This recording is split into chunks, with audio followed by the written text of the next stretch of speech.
Hello there, it's Riikka Kovasin here, and happy 2022! This is my first project for Nathalie's Creative Squad in 2022. This month we are creating connections with the Creative Jumpstart. You all probably know Creative Jumpstart. It has started on the 1st of January and it's continuing to the end of January and a little bit beyond.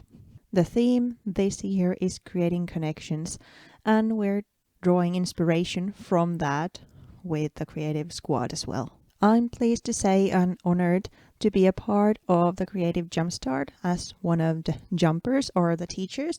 And while we had this interview with Nathalie, I threw an idea that you could create a connection to your culture.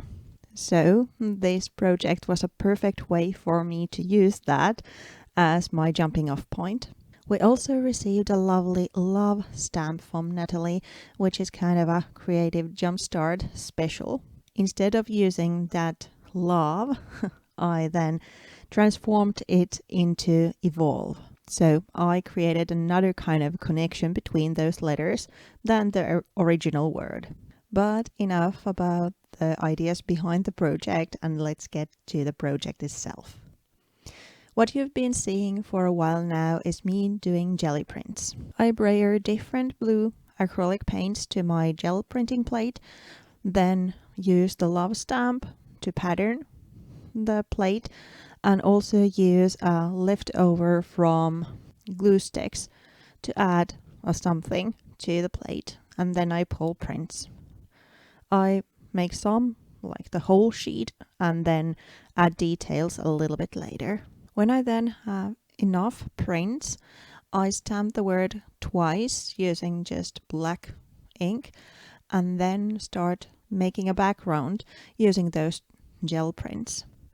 I'm using a double-sided adhesive, putting that on top of a sheet of cream-colored cardstock, and then add torn pieces of the prints, kind of making waves.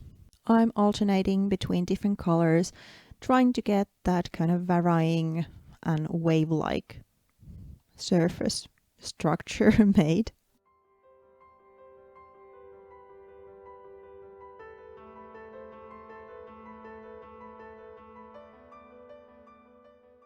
When I then have the whole sheet pattern with those kind of waves, I then trim the paper a little bit smaller so it fits inside my journal. I use double-sided tape to adhere the piece in place and add some splashes to kind of highlight that water or wave ocean I have going on.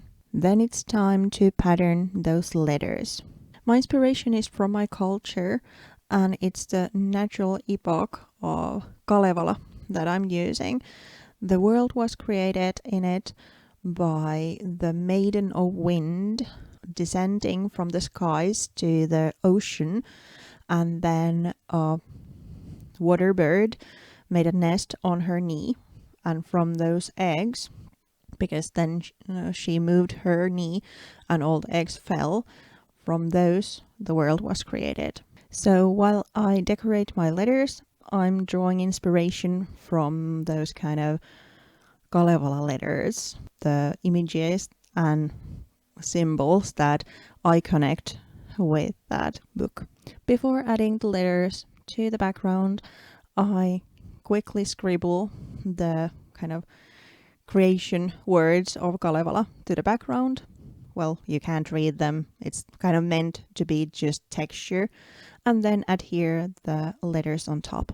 As the top right corner seems to be lacking something, I quickly make a little iron egg to be floating in there. It's based on the myth again. So there you have it. A connection to the origin story of Kalevala and also to the origin of life, and well, then connecting the letters in another way. This is totally different from what I did to Creative Jumpstart, so if you want to see that video, you need to enroll to the class. Thank you so much for stopping by today. I hope you liked this video, and I'll be seeing you with another Nathalie's Creative Squad post next month. See you then. Bye!